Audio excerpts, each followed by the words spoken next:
Hola, I'm Claudia Romo Edelman. And I'm Cynthia Kleinbaum Milner. And this is the podcast A la Latina. The Playbook to Succeed, Being Your Authentic Self. Today we're going to learn from Elizabeth Nieto 3 key things. Number 1, how growing up in Argentina in the 70s gave her a now or never mentality that made her take risks without thinking too much about them. Number 2, how to be a good mentee. And number 3, her personal leadership playbook, including 6 C's: centered, courageous, curious, compassionate, community builder, and change agent. That's amazing. Stick around for another episode of A la Latina. A la Latina.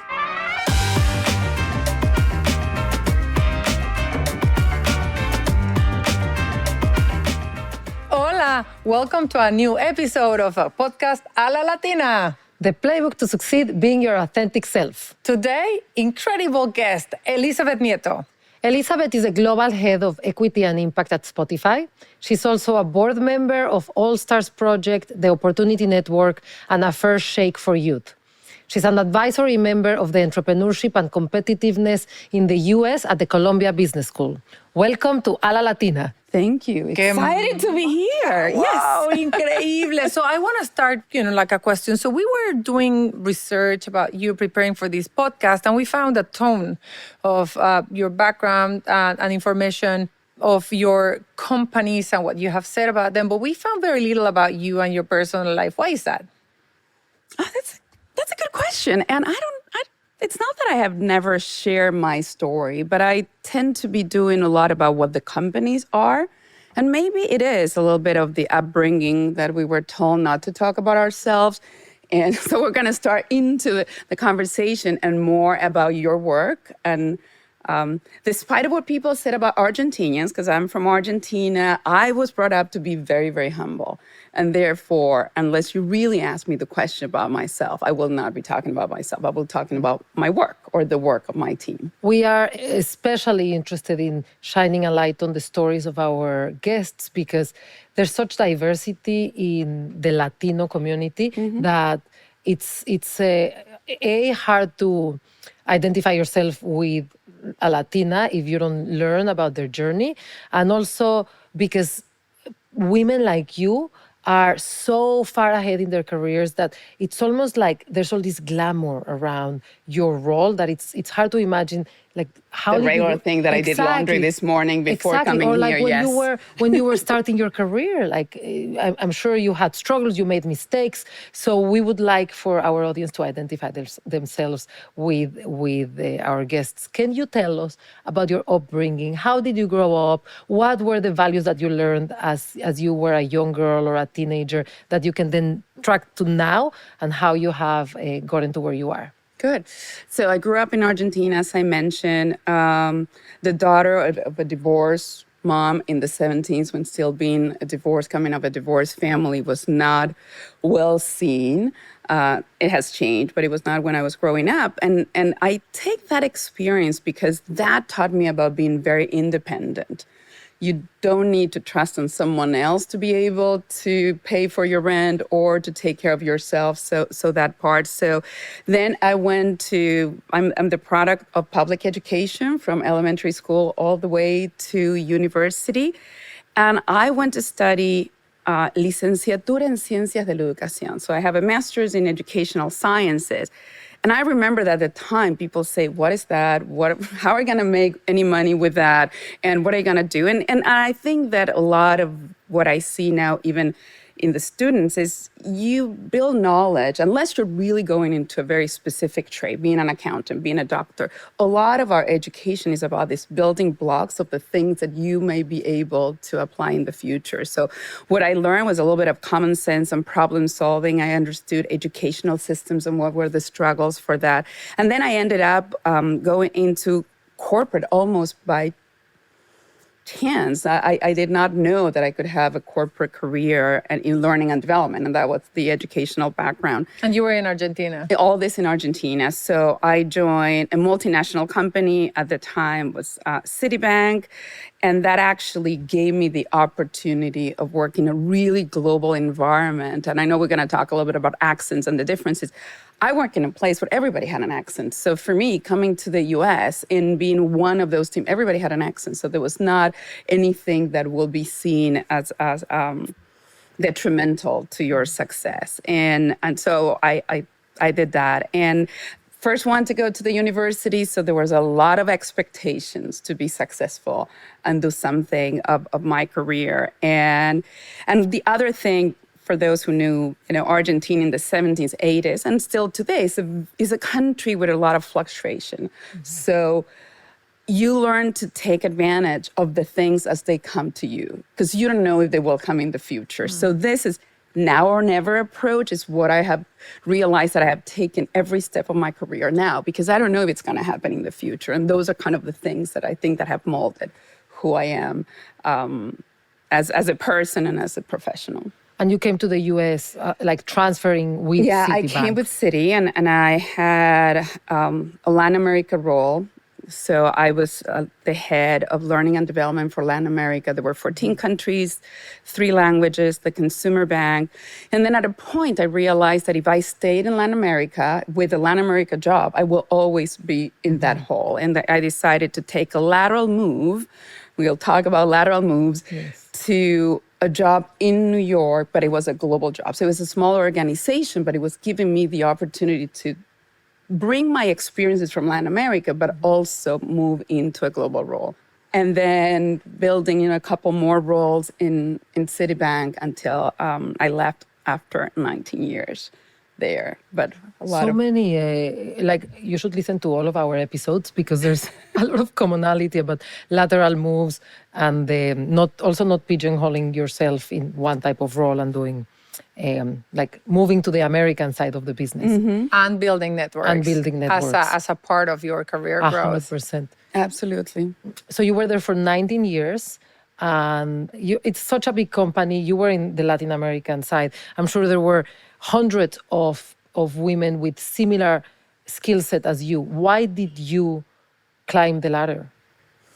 They say that to be lucky is being prepared at the right time. And I think that I was prepared at the right time. I had a couple of mentors that really helped me navigate opportunities. And they were all males, by the way. If I look back, there were a couple of women later. But my first mentor, just because of the way that it was set up, most of the managers that I had that became my mentors were men. And then I took jobs that I didn't know enough, but I was taking the risk to do that. And I think that that's the other piece that if I think back, I was like, I didn't know enough. But it was the sense of I had a couple of mentors saying, yes, you can do it. We trust that you can do it. But did you feel like I've taken like roles like that, like a little risky, but only when I felt very safe. Like yes. I felt like I had somebody in the company that if I messed up, they had my back. Yes. And at the time, I was also a single mom. Mm-hmm. So I could take risks, but I still needed to be successful. Exactly. So I couldn't go completely wild because I needed to be sure that it will be a paycheck at the end of that role. So. And now you're at Spotify, Swedish culture, Latina upbringing. By the way, I love that now or never upbringing that really allowed you to take risk without having to, to think too much about it because it was your upbringing. And we should know more about that and be more aware of our own past and how it influences our prospect of the future and our playbook. Where do we have the strengths in the playbook? So are you the highest ranking Latina in Spotify? Yes, ma'am. And tell us a little bit about how has been, how is that, and how has been your journey in bringing your, in being your Latinidad an asset, and when has it been a pro or when has it been a con? Again, looking at the things that you're. So Spotify this is the first time that I work for a non-American company. So in itself is very interesting. And I happen to be the most senior Latina or the only senior VP Latina. Congratulations. By the way, we just want to say thank you. But if you think about it, half of the senior leadership is Swedish. So it is not the same that if you're in an American company where most of the leadership, so where half of us are in the US or outside the US, and the rest is in Sweden. So it's not notable, but there's less people here in the US.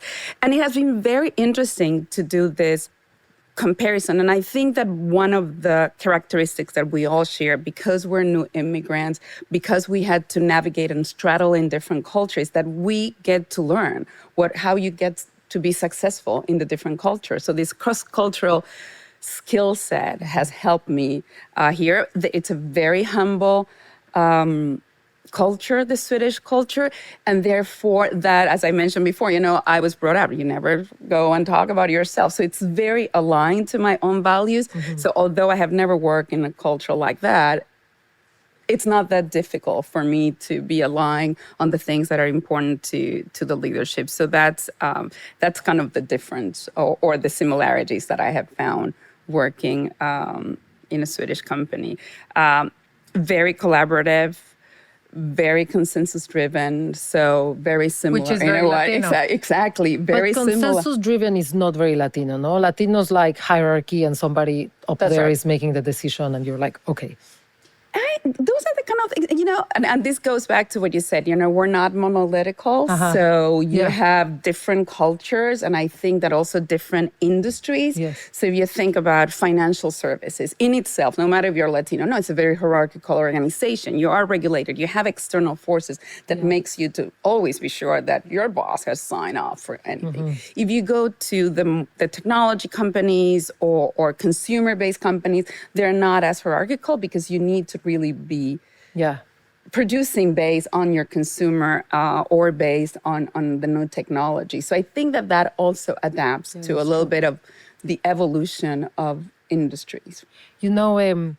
I just want to take back a topic that you just opened because we've never spoken about this, about Latinos seizing the moment. Do you know this concept of the startup nation from Israel?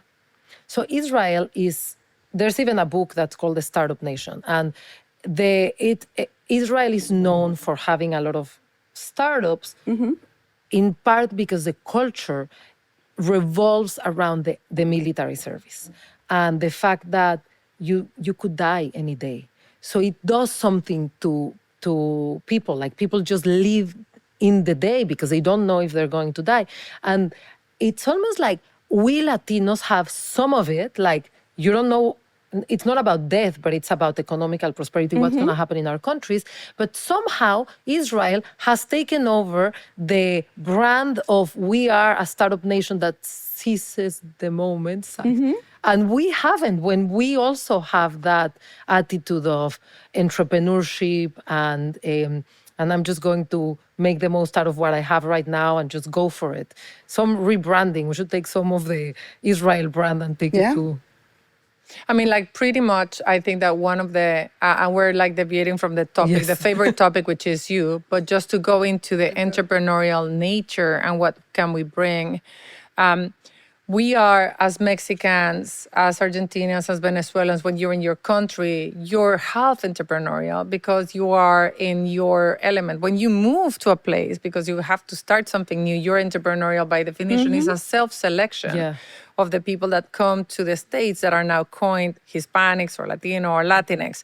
So by definition, you're like having that selection of entrepreneurs that came because they wanted something different or start something. So we are absolutely entrepreneurial. And as a fact, Latinas generate small businesses 6 times faster than any other group in America.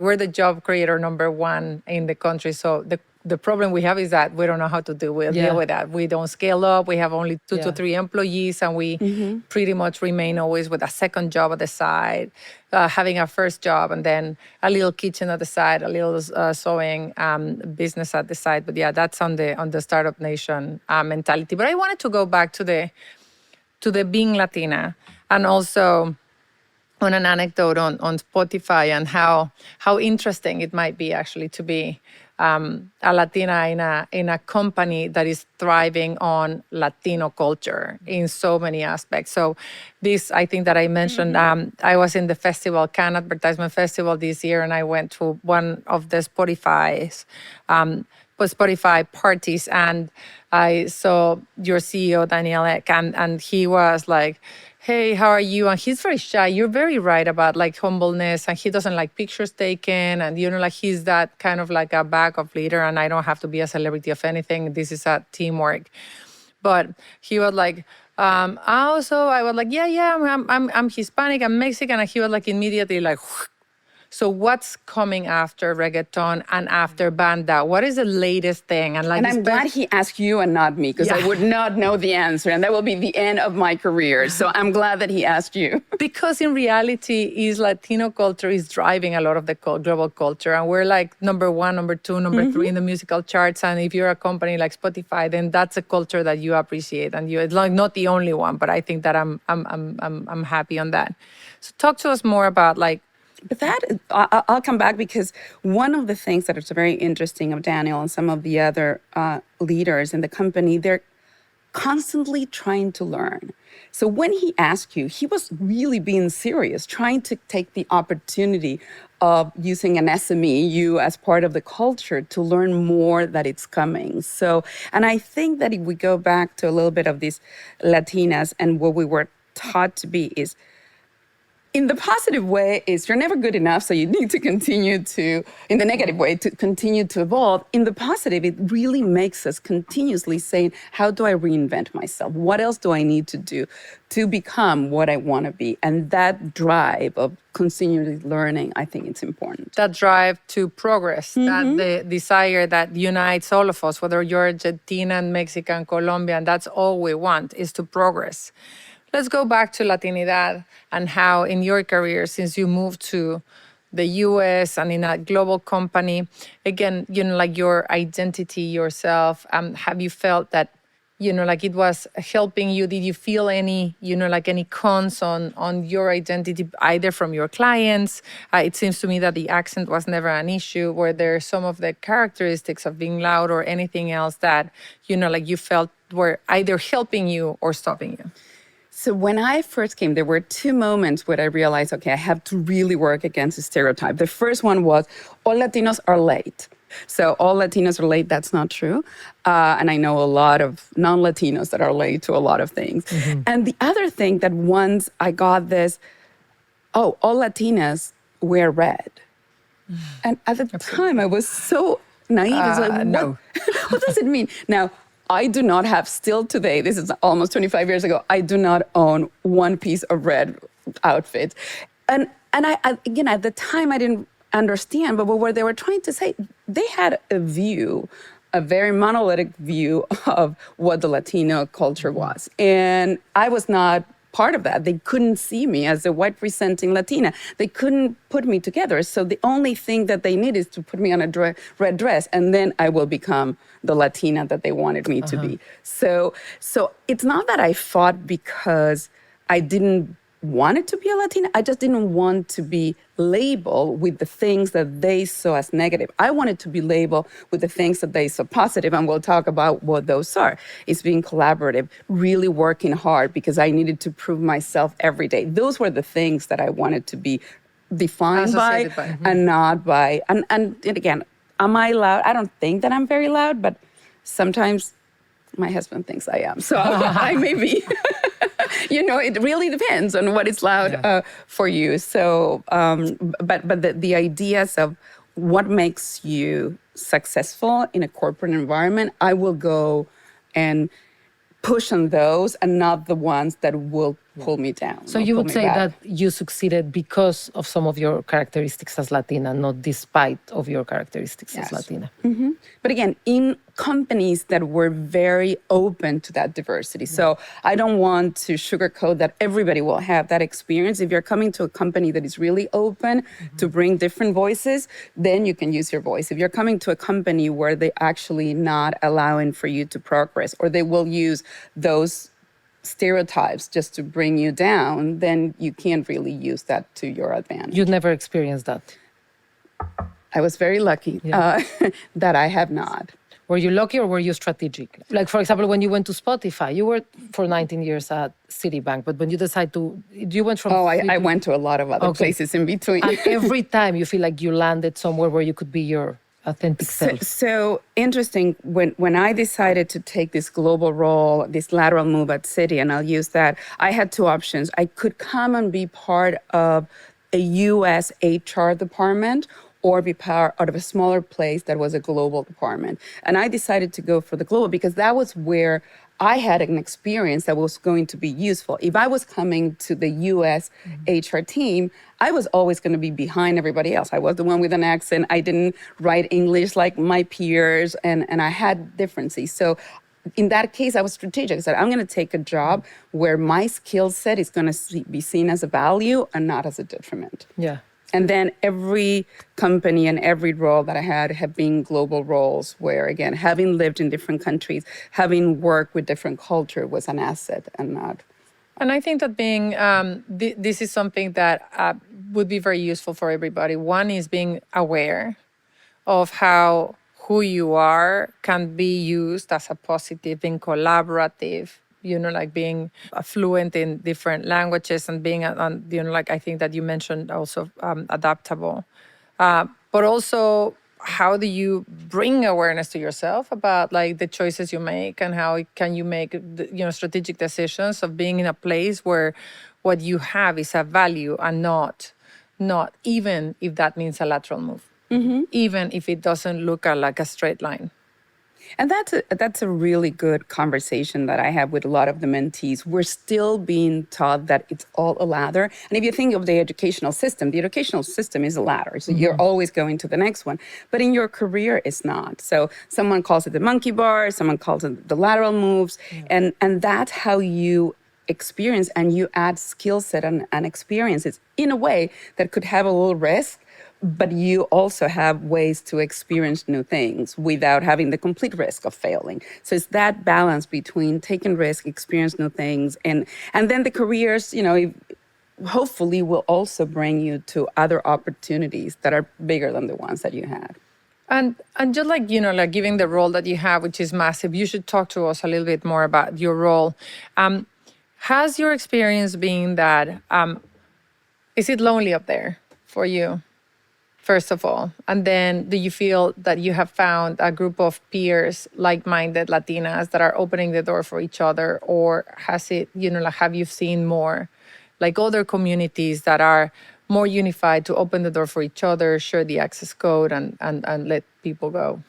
I think it's a combination. I don't feel like that lonely where I am, but after the Supreme Court ruling about affirmative action, that was the night that we had all these texts going back and forth and people that have done similar jobs like us and saying, I'm here, if you want to cry, let's cry together, or I'm here, I can give you a hug if you need all virtual hugs. So I do have a network of people that had similar experiences in job. And it's a combination of Latin, African Americans, Asian women, and men that had similar experiences. So I do feel I do spend a lot of time building relationships and keeping my network, but not in a way just because it's good for the business, because I believe that I need those people and those people may need me. So I do believe in building strong relationships and spending time with people as we go through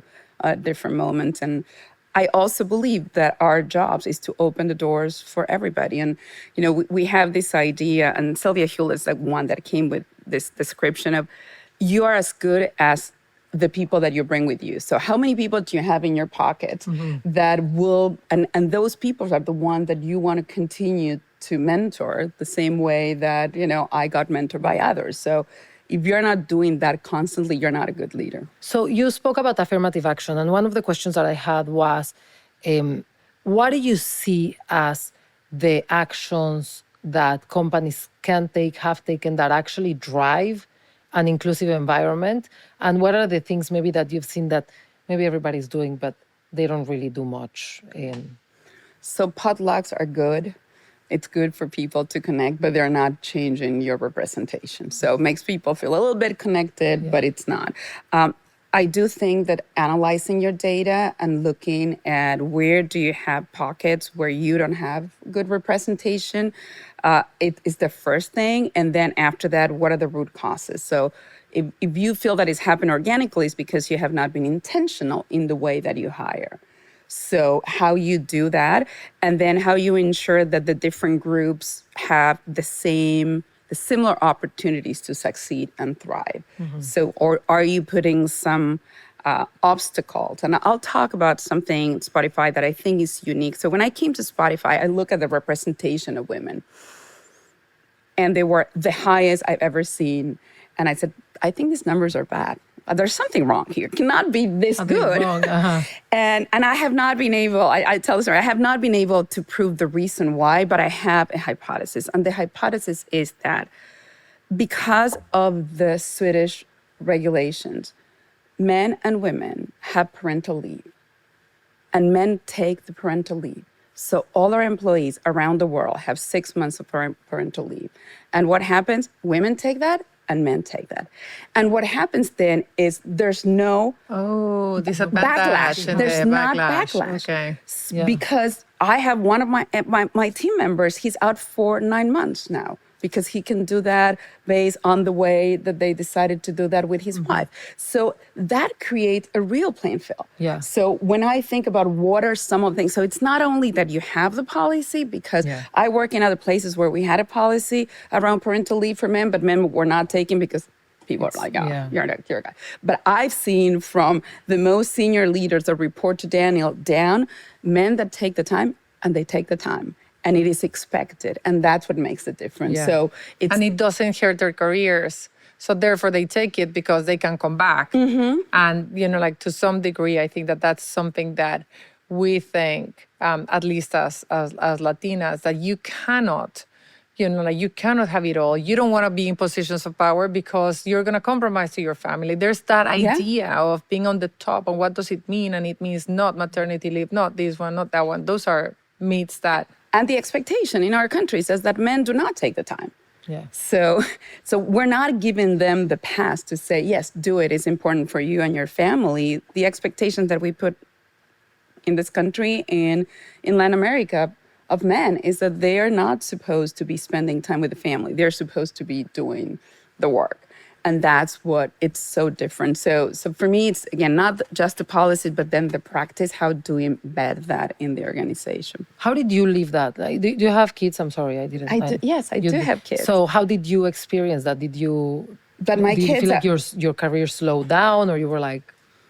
We all as a family made a lot of sacrifices as a family. And my kids ended up to be okay. I say so. They're fantastic, if you ask me, but I was told to be humble. I have an adult daughter that has her career. She lives in Doha, Qatar. And I have an 18 years old who just went to university, to college this last week. And they all know. And I have a wonderful husband that has been an incredible partner in figuring out how we both navigate our careers and our families. So we had, for a long time, we had before our phones had, but we had a shared calendar. So we will ensure that we will cover for each other. And we put our career and our family both as a priority, but we knew that sometimes we will have to, let them go. So when I got the opportunity to go and work for Amazon, I moved to Seattle, but my husband and my son stay here in New York until we were going to move. So he took over the responsibilities, and he still had his job, but he took over what will be running the household while I was in Seattle. So finding a good partner, whatever gender, it's important for your career if you decide that you want to have a partnership. You're giving us pieces of advice that I would like for you to put together as a playbook. Okay, so choose a partner, be strategic, so just like to close down the piece of identity in a corporate environment and with your role at Spotify, where you're leading equity, but also impact or CSR and sustainability. That's a massive role. And the piece that we're talking about here is the talent, the equity, the sense of belonging. Looking back and looking at Latinas, younger Latinas coming in, what are the cultural nuances that you wish, all of your managers within your company and other companies would know about Latinas, why hire Latinas? And what would you say about, like those characteristics that right now for Latinas are obstacles that we don't know how to flip the script towards changing them to, instead of too social or too loud, into collaborative and so on. Like, talk to us about that. Yeah, I piece. think that the biggest thing is to change some perception that some groups are really education focused and some groups are not. And I think that we as Latinos, we figure it out. We're coming, as first generation, that education is your path to growth. And growth hopefully will mean some stability, economic stability. So, but that story, kind of what you said about Israel, we need to reframe and we need to remind people in general that Latinx family understand and invest in the education of their children. They may not have the same resources that other groups, but that we believe in education. And if Latinas start to talk about that and say why this is important, of course we believe about, or we care about our families, but it almost feels like when we say, well, we care about our families, that means that you don't care about your career or you don't care about your academics. And I think that we have to say, no, you could care about more than one thing. And sometimes one will have a priority and the other one will be a little behind. And then you change that and you're constantly in that influx of creating that. And I think that we also have to tell our new generation of Latinas that it is not easy and you will have to make, this decisions and you will have to negotiate with yourself. What is that you want to do and where are you going to be able to succeed and where are you going to be able to be the number two? And it's okay to be the number two sometimes if you're learning while you're doing that. So I always, we always said you join a company and you leave a manager and you leave a manager when you're not learning enough. And that's my thing. And you can do a lateral move, but if you're not learning enough, if you're not feeling this anxiety of I have to do something new and I have to figure this out, this is not a growth career. Yeah. I feel like we Latina women are ahead of the times or have been ahead of the times because now there's this concept of the portfolio life. There's even a book, I think, called The Portfolio Life because research has proven that I guess the safest path to happiness is to have a portfolio life, not everything about work, not everything about family, not everything about social causes, just like having whatever you care about, having a portfolio of things that sometimes one takes priority than the other. And this HBS professor, Harvard Business School professor, just came up with this book a few years ago. And I'm like, Latinas have had this figured out a long time ago, right? Like we're multitasking all the time. We're working, we're entrepreneurs, we're mothers, we're daughters. We should have coined the term before. Yes. Yeah, but nevertheless, I mean, like, let's be real. There's a reason why we're doing this podcast. There's a reason why you're the only Latina in C-suite. There's a reason why, why? What is happening to us, to our psyche, to our mentality, to the obstacles, the real obstacles and the challenges that we're facing based on either education, because we have wonderful assets and who we are and values, but we're also, sometimes not flipping them, sometimes there are obstacles. So why don't we have more Elizabeth Nietos in corporate America? I think that being ambitious was always seen as a negative thing. And again, I was not taught to be ambitious. And then we use, and I remember being in a conversation with someone who's fantastic, and they said, but she's too ambitious.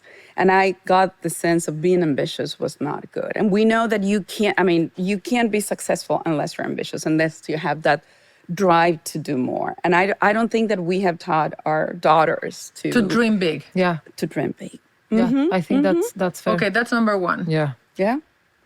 Oh, If you, what is the dream? Shoot for the moon and you may land on the stars. On the stars. Oh, shoot for the stars and you may land on the moon. But I also, think. Yeah. There are true obstacles in corporate America, and I would love to go deeper into that. Like, I think that not only in the ambition of someone, but also on maybe the stereotypes. And you were talking about, some of the other pieces where, I'd like to see more particularly in your position. You have like a bird perspective of like how other communities maybe are advancing faster and how Yeah, and I think that this concept of assimilation has been an interesting one, both from a societal perspective and in corporate America. So I'm the generation that was told you needed to assimilate, you needed to adapt to the rules of the game, learn that, and maybe if you're lucky, you get to change some of them. I think that the next generation is more open to push, and you see that in the tech world. They're pushing to say these are different ways that we want the rules to be. And I think that that's a little bit of the difference that we have now, that we have to get our women to realize. And then you have to figure out, is this organization want to let me be who I am or not? And you may take a job that you may not like it for a while, and hopefully you'll learn enough, and then you will go to an organization where being who you are is being accepted. But there is, and again, I think that it's a combination of being lucky and a combination of doing my homework of where do I want to go next and having options that not everybody has. So I don't want to be, not aware or naive that the options that I have today are not the options that I had 20 years ago. Or 30 years ago when I was starting. So I was taking whatever job would allow me to do the things that I thought I wanted to do. And I understand that. So when we're talking about what I think, there was one of the comments that you have. What was it? Let me find it. Because it's probably the playbook, no? In the playbook, you had pick your first job wisely. Let's talk about that. How important what it is. did you think when you came up with that one? Well, I didn't come up with that one. We crowdsourced it. Okay. We asked women in general, not just Latinas, what are the things that you think we should tell our audience as these are like the 10 things you need to do if you want to reach the top. And one of them was treating your first job as an anchor, because many of us started in organizations that had a brand that people knew, and it's almost like you do that big jump and then you climb from there. So that was what I was thinking. And also because data indicates that Latinos were so loyal in general that we stay 41 to 45 more months longer in our first jobs than any other community. So pretty much because of the nature that we have and the cultural nuances that, like the cultural, not barriers, but, like understandings that we have, which is, lucky you have a job, this, calladita te ves más bonita, stay in, mija, you're like lucky you, then we tend to take that loyalty and to try to just fit in. So I think that that comment came from the perspective of the cultural and social noise that we have, and also how it could be a platform. And now I understand that's why I said, because I think that it's the old view of looking at a career. Because what we said before, you can do a job now and then 2 other jobs that are not related, get different experiences, and then jump to the right one. So I think that by saying pick your first job wisely, it could add more more stress, no? Stress so to much someone weight. to say that, but I need a job, so I can build that. And when I was growing up, jumping from job to job, going 2 or 3 years in a job was not the way to run. That's why I stayed 19 years at Citibank. But I also changed internally at a lot of jobs. So I had a lot of opportunities in our organization that let me do all those things because it was big enough. Mm-hmm. But today we look at the resumes and we're not judgmental when someone said, I was there for 3 years, I did what I had to do, contributed to the plan, and then I did something else, because then I figured out that what I wanted to do was something different. So I think that we are at a pivotal point on defining careers, and we still, who are in leadership roles, need to adjust to this idea that careers can really move and develop in a faster way. And we need to tell our Latinos and Latinas that, it's okay to be there for 4 years. If you think that you have done what you went to do. Now, if you want to stay 7, 10 years because you still have more to offer and more to learn, absolutely. Yeah. So Can you actually, you touched a little bit on it, and I think our audience will benefit from understanding, what do you look for when you're looking at a resume? What are red flags, or what are things that you're looking for? Like, I imagine you're looking for growth, for learning, but are there things that, how people are sometimes staying in a job, like I can't quit before a year because it's gonna look bad in my resume. What do you really look for when you're looking at a resume? I'm looking for experiences and I'm looking for accomplishments. So there may be reasons why, you left a job after a year. Maybe you had to move. Maybe you had a family decision that had to be. But if you have an accomplishment, and you can explain that when you're talking about that, I think that's the way to write resumes. I think that we have also found, again, in the more progressive or companies that are not just looking at that, there's people that had gaps in their resumes that decided to do something else, decided to go and try. So if you decided to go and run the marathon and then you took a year to train for that, what I will ask is, what did you learn about yourself? Did you accomplish that? What were the obstacles that you had to do that? Because in some cases, people have been saving for years to go and do that around the world trip. And then what did you learn from that? So, but you have to have a very clear, and this is job description. So what I'm looking is, what are the things that I have in my job description that align to the experiences? And we say at Spotify, we don't hire for company fit, we hire for company add. So what we're trying is not to say, oh, there's a lot of, but this person is very good and you will get, she doesn't fit in our culture. And we go like, okay, that is a discriminatory comment. You don't want someone that's gonna, get people nervous about changes. And what we said here is just the opposite. We want that person that comes with an idea that is different. It was interesting. There was just an interview a week ago, and Daniel, we keep on talking about Daniel. He will be very embarrassed, by the way. But he talked about, he didn't understand some of the ideas behind the playlist and the weekly discovery. And it was really by having people that he trusted, that understood what the customer wants. But if you think about leaders, and I'm hoping that we will get with the podcast, people that are starting their career, but also people that are in the middle up in their career, it is, how do you get a group of people around you that understand the business, that are even better than you, that have no ideas. You want A+ players, because as soon as you get B players, then they get C players and your organization falls apart. So you want to be sure that you bring people, and then you want to leave them the empowerment to do their work. And, there will be conversations and priorities, but it's always looking for that. And I think that we were not taught that. No. So. And I think that part of what we want to do with the podcast is to help, not so much entry, but at the end of the day, that piece of the promotion is where we get stuck. We get stuck after mid-level, and we don't manage to get to the higher level, maybe because we just don't have the navigation skills, the rules of the game, or we do it with a high cost, which is we come to the end very bruised in a long journey. So we want to put the playbook out there, put the best practices and so on, so that we can do it half the time. And the other thing that I will recommend for someone at that level is understand the organization, so what we call organizational savvy.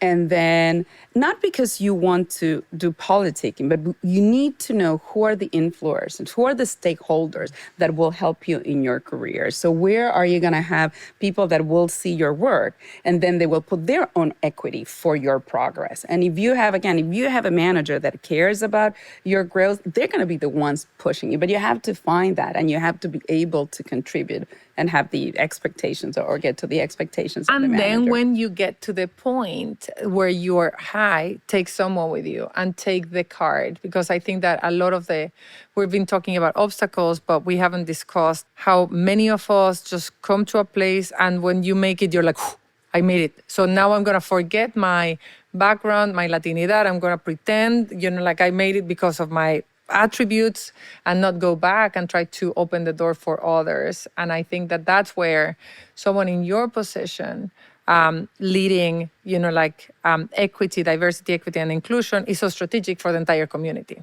because we need more people that are in the positions. We were talking before that 20 years ago, the African American community, through Jesse Jackson, he openly said the call for African Americans is to go to jobs either in procurement or in HR, because those are the ones that are going to put the money to buy from small businesses or to hire the people. We don't have a strategic plan, but we know how strategic those positions are. So I think that, it would be interesting for you to like to talk more about like what you think in an organization. Where should we be?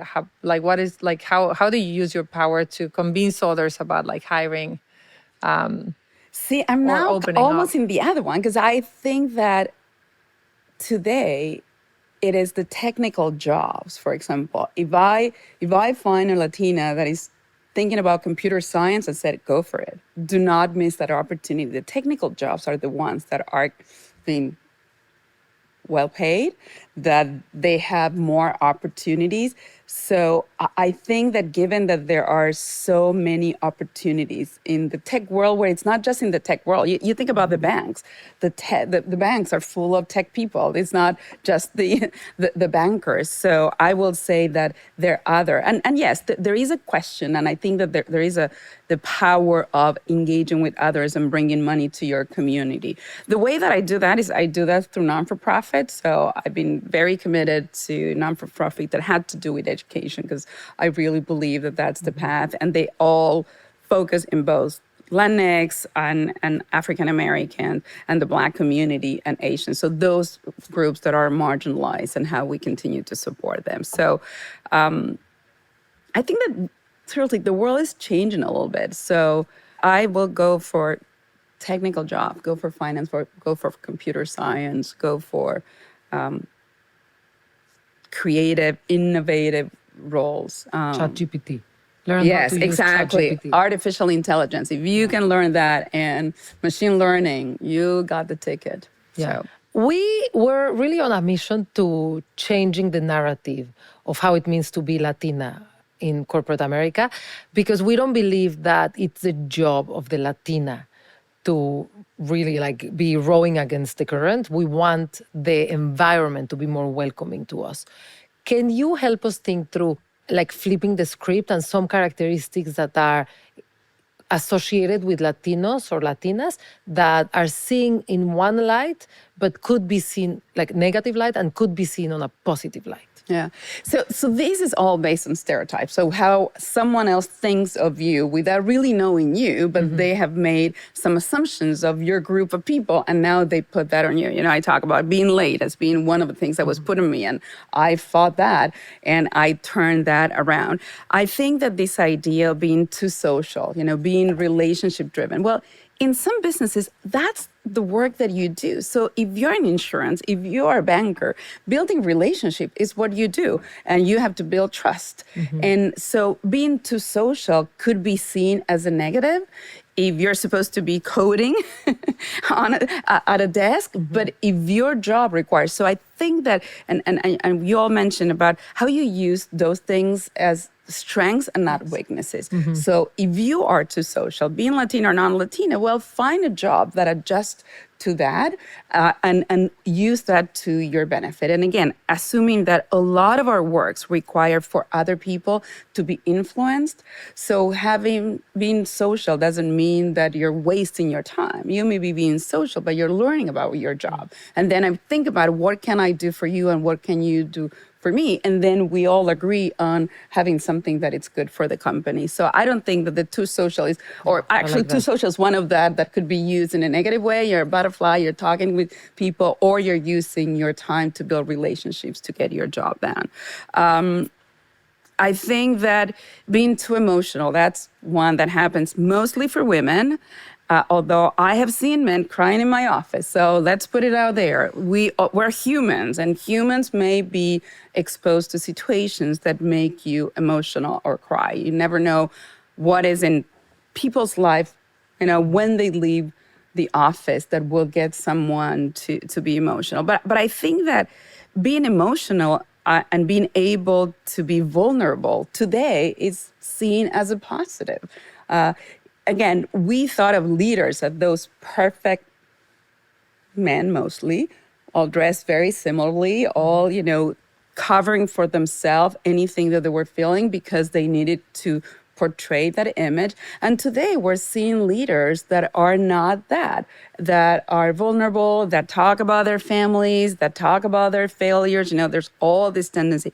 By the way, I'm not going to talk about my failures. That is crossing the line for me. But there's all this tendency of people saying, well, I mess up. I had a moment where I thought this was the right path, and then I found myself having to go back and redo things. But why is that good? Like, why do you see in the data or any qualitative behavior that like people are more engaged or they stay more with those managers? Yeah, I think that this profile of the perfect leader that was, one way has changed, and the new generation. Yes. Yeah, exactly. That strong person, was one of the things that we used to say. And now we said, well, I'd rather work for a kind manager that pushes me to do things. But they're kind, not that they have to be dictatorial or they have to be. So that has changed in the way that we expect leaders to behave. And I think that if we show that we are that kind of people, that is actually good. But I love, for example, when we were talking about submissive, right? We've had even in our podcast guests that said that they were accused of being too nice, and that was understood as not leader enough, not capable enough to, to raise your voice and take decisions. And therefore, she had to take a decision whether pretend to be harsh, to be, to be a leader, whether or not. And at the end of the day, I think that being submissive or too nice, if you understand that power, and if you're that person, you can say to your boss or to your environment, look, this means I'm going to be leading as a mother. I'm going to bring people together. I'm going to bring empathy. I'm going to probably be making sure that no one is left behind so that the average of the group raises. But also be an inclusive leader. We will call an inclusive leader. Exactly. And this idea of what we were just like discussing about like being respect for authority. That if you're a manager of someone that has that respect for authority and hierarchy, and if la abuela is in the room, well, you let the abuela talk, and then if she tells you to talk, then you will talk. And so if you're aware of that cultural nuance of someone, you might be able to pick up someone and say, like, what do you think? And that person could be included. Yeah. So we need our managers to have cross-cultural education. And we talk a lot in many organizations on how do you get managers, because at the end of the day, they're the ones making the final decision on your career, to understand what your strengths are and what your opportunities are. And I think that this balance between being assertive and being kind is something that we all have to learn, because you want to be assertive. If you're managing people, you want to be assertive, but you also want to be kind. I don't think that you have to be assertive and mean. There's not that, but it takes practice, and it takes, sometimes you go like, ooh, that was a little bit too much, and they were not expecting me to be too much because they're not used to me being too much. And then sometimes you go like, well, this was good because we had a good conversation where I could explain why I need this for tomorrow. I'm not gonna just move deadlines, and there are times that you need to know that. So what about you? How do you lead? I lead with kindness.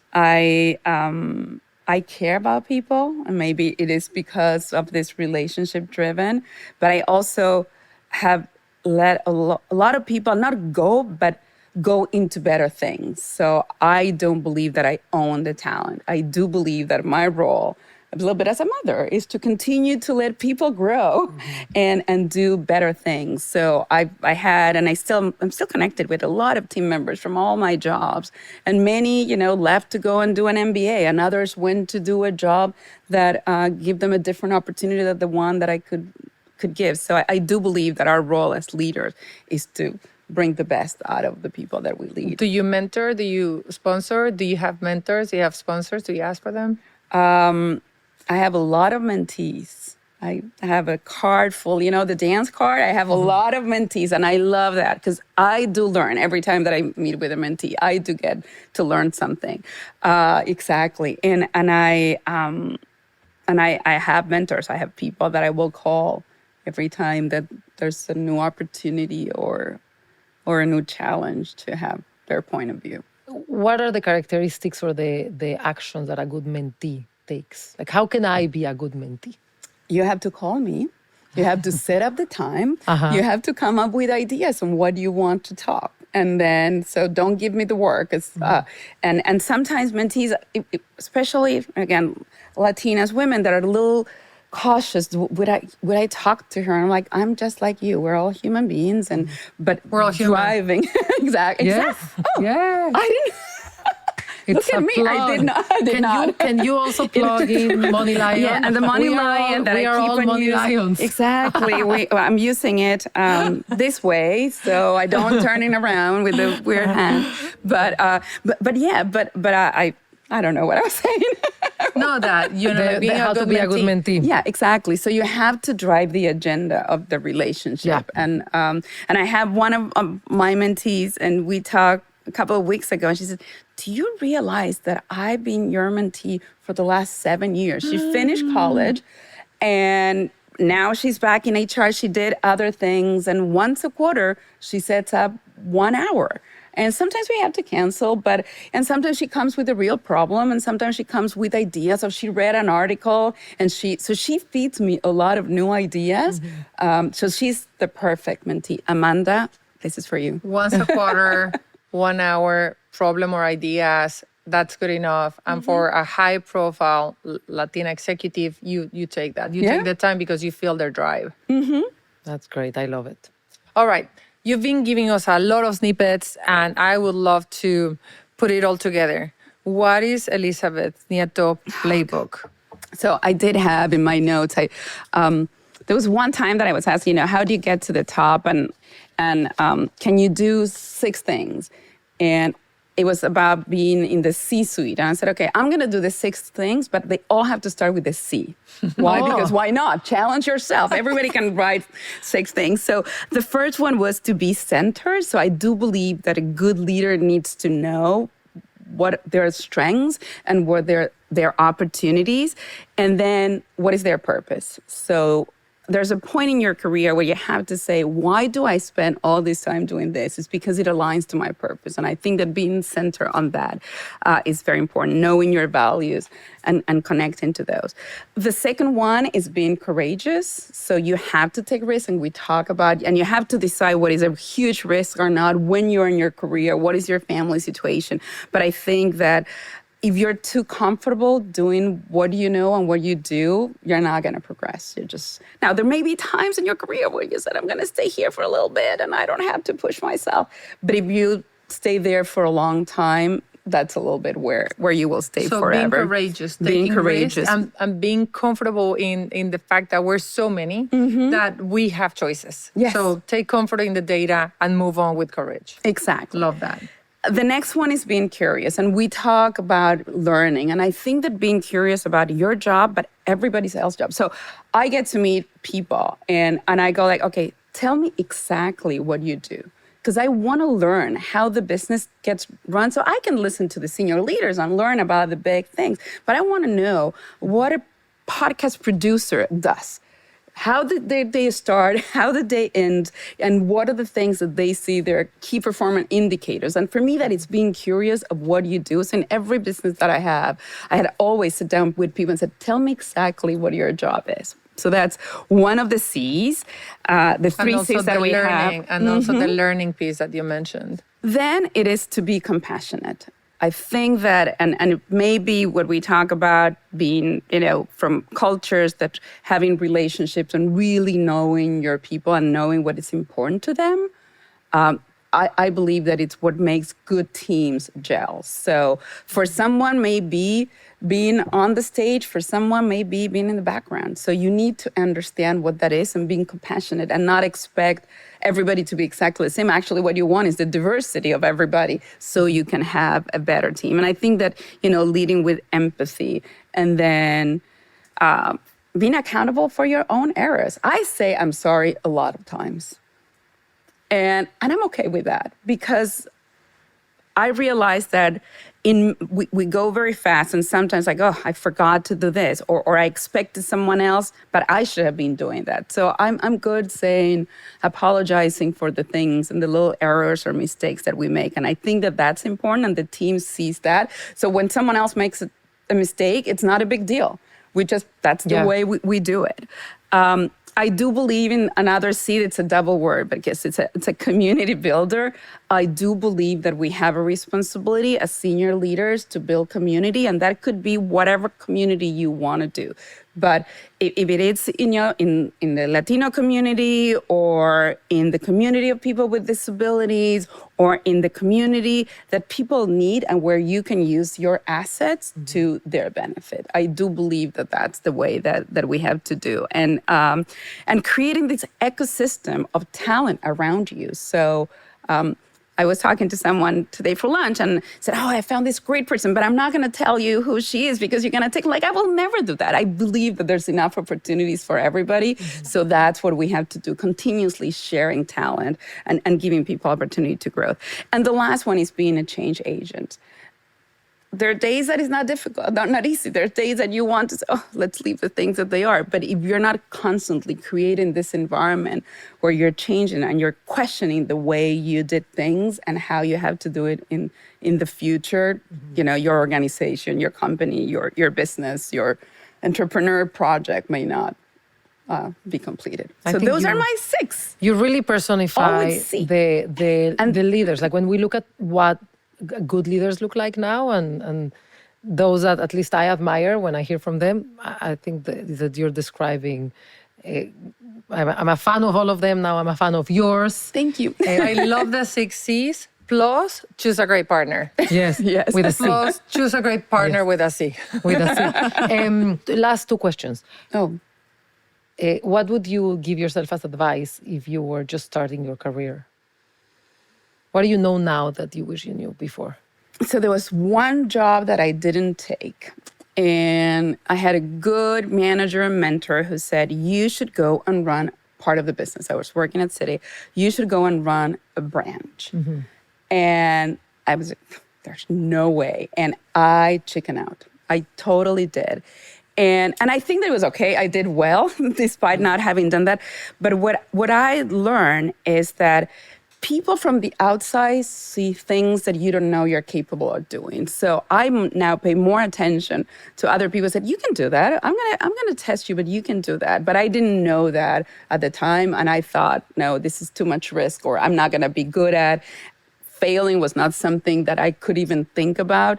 So, but knowing that others see things in you that you may not be aware of, I think that's what I tell my children. I just made the connection with something that Marisa said. So we had Marisa Solis from the NFL, and she actually attributed part of her success to having moved to a part of the business where she had to engage with the butlers. And she took that opportunity. You didn't take it. Both of you reached the sea level. So it's almost like, don't give so much weight to small decisions. Careers are long, and it's not a ladder. It's a monkey bar. So you may have not gotten here if you had taken that role, or you would still be here. Who knows? Exactly. But what I learned is others know things about you that you may not know. Be open. Be open to see yourself through the eyes of someone else. I like that. Last question. So we are very interested in providing with the incredible inspiration that you have provided us with today to the audience. And we would like to know, who do you think that you admire that we should have in this podcast to provide, provide with insights, with inspirations, with their stories, so that we can start building a playbook for Latinas to succeed. Do you know Nina Vaca? Yes. Love Nina. All right. She is a hero of having built her organization, having been a CEO, and being kind and thoughtful. And that's like the perfect combination. So for me, Nina is always the person that I will give as a first name. The other person that I admire and has a different career, it's not a corporate career, Elena Ochoa. Again, those 2 examples of different Latinas, talk about different Latinas, but being 2 role models of mine. Yeah, we just launched yesterday the children's book, the Hispanic Star children's book on Elena Ochoa. Fantastic. The first astronaut to play flute in the space. It's just like incredible. Fantastic recommendations. Oh, Yes, good. I Oh, love your good. role Oh, good. models. And if you're our role model, I will take your role models. There we go. Well, this has been amazing. Thank you so much. Thank you.